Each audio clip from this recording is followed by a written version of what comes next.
আসসালামু আলাইকুম সবাই, কি অবস্থা সবার? আশা করি সবাই খুব ভালো আছেন। আমিও ভালো আছি আলহামদুলিল্লাহ। আমি আপনাদের সামনে আজকে বিগত আমরা যে বাসায় ছিলাম, ছোট্ট একটা বাসাতে কত কষ্ট করে দিন পার করেছি সেই ভিডিওটা নিয়ে চলে আসলাম।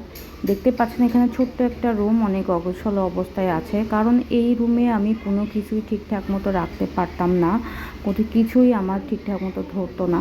এখানে ছোট্ট একটা রান্নাঘর ছিল, রান্নাঘরে কোনো সানসেট ছিল না। তারপরে হলো জিনিসপত্র রাখার কোনো জায়গা ছিল না। একদম সিঙ্কের পাশে ছোট্ট একটু জায়গার মধ্যে আমি চুলাটা রেখে একটু রান্না করতাম। রান্নাঘরে সরঞ্জামাদি রাখার জন্য কোনো জায়গা নাই এক্সট্রাভাবে। জানলার সাথে একটা র্যাক মতো বেঁধে তার উপরেই আমি জিনিসপত্র রাখতাম। আর আমার রাইস কুকার, থালা বাসন সবই দেখেন মেঝেতে পড়ে আছে, কারণ ওইখানে রাখা ছাড়া আর কোনো জায়গা নাই। তো এই যে এইভাবে ছোট্ট একটা রুমে আমরা যে দিনের পর দিন পার করেছি, ভাড়া কিন্তু টাকা কিন্তু আমরা ঠিকই মাসে মাসে দিয়ে গিয়েছি। প্রত্যেক মাসেই আমার 7,000 টাকা করে বাসা ভাড়া দেওয়া লাগতো, সাথে কারেন্ট বিল, জেনারেটর বিল এগুলো তো এক্সট্রা। শুধু ভাড়াটাই আমার হলো 7,000 করে দেওয়া লাগতো। কী যে আমাকে পাগলে কামড়াইছিল আল্লাহ জানে, যে এই বাসাটা নিয়ে আমি 6 মাস 7,000 করে ভাড়া দিয়েছি, কিন্তু কোনো দিনও আমি একটু থেকে এই বাসায় শান্তি পাই নাই। ছোট্ট একটা জায়গায় গাদাগাদি করে সব জিনিসপত্র রেখেছিলাম, একটার পরে একটা উঠে বসেছিল।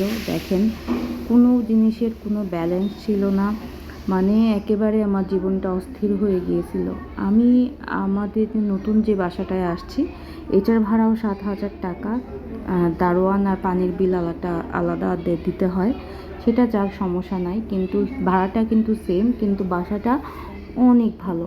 তো সেটার ব্লগ আমি নিশ্চয়ই আপনাদের কাছে পরবর্তীতে নিয়ে আসবো, যে আমি নতুন বাসা কেমন বাসা নিলাম আর বাসাটা কেমন সেটাও আমি দেখাবো। তো আমার কষ্টের ভিডিওটা আমি আগে আপনাদের দেখাইতে চাচ্ছি। তো দেখেন আমার বাচ্চা ফ্লোরে বসে আমি তাকে পড়াশোনা করাইতাম, তার জন্য যে টেবিল রাখবো এক্সট্রা কোনো জায়গা ছিল না টেবিল রাখার, আমি নিচে বসে তাকে পড়াশোনা করাইতাম। আর এই যে এখানে খুব গাদাগাদি করে কাপড় চোপড় থেকে শুরু করে সব কিছু রাখতে হতো। এই বিল্ডিংয়ে মূলত 2টা রুম ছিল আমাদের। এই একটা রুম রান্নাঘরের সাথে, এখানেই আমি কাটাকাটি করতাম, এখানেই আমি সব কিছু রাখতাম, আর এখানেই খাওয়া দাওয়া করতাম। তো এই যে তার সাথে ছোট্ট একটা কোনো রকম ছোট একটা বেডরুম ছিল। বেডরুমে আমাদের খাট, আলমারি, এই তো আর কিছুই ছিল না, কিছু রাখার জায়গা ছিল না। তো সেইভাবে আমরা আসলে দিনের পর দিন পার করে গিয়েছি। আসলে কাউকে কিছু বলার নাই, কারণ ভাড়া বাড়ি একবার যদি আপনি ভুল সিদ্ধান্ত নিয়ে ফেলেন তো সেইটা সাফার আপনাকেই করতে হবে। কারণ ভাড়া বাড়িতে কিছু রুলস থাকে যে আপনি 5-6 মাস ছাড়া আপনি রুম ছাড়তে পারবেন না, বা ছাড় ঠিকও হয় না। আর এত ফার্নিচার টেনে নিয়ে যাওয়া আসলে খুব মুশকিল ব্যাপার। তো তারপরও আমি এবার জানের পর রিস্ক নিয়ে আমি 6 মাসের মধ্যে আবার রুম পাল্টিয়েছি। তো এই যে আমাদের বিগত যে ছোট্ট রুমটায় আমি যে পরিমাণ কষ্ট করেছি, ভাড়া বাসা যতদিন থাকবে যে তারাই স্বাভাবিকভাবে কম বেশি সবাই কষ্ট করছে। তো আমি আসলে দোয়া করি যাদের ভাড়া বাড়ি আছে তারা সবাই যেন নিজের বাড়ির মালিক হতে পারে। আপনারাও আমার জন্য দোয়া করবেন, আমিও যেন খুব তাড়াতাড়ি আমার নিজের জমি বা নিজের বাড়ির মালিক হতে পারি। আল্লাহ ভালো জানে।